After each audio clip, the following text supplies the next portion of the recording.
Israel remains deeply concerned about the overall human rights situation in Pakistan, where enforced disappearances, torture, crackdowns on peaceful protests, and violence against religious minorities and other marginalized groups remain prevalent.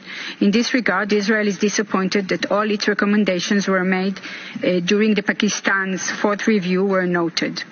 Israel believes that it is essential that Pakistan heed our recommendations to take all appropriate steps to prevent arbitrary arrest, torture, and other ill treatment, and bring perpetrators of such acts to justice and end the widespread use of death penalty, especially against children and persons with disabilities.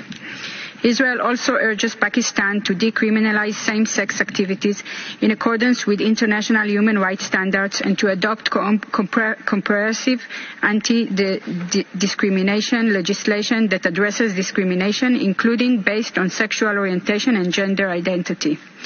Israel is also concerned that in January 2023, Pakistan's National Assembly passed a vote to tighten its blasphemy laws, which are often used to target and persecute religious and other minority groups. I thank you.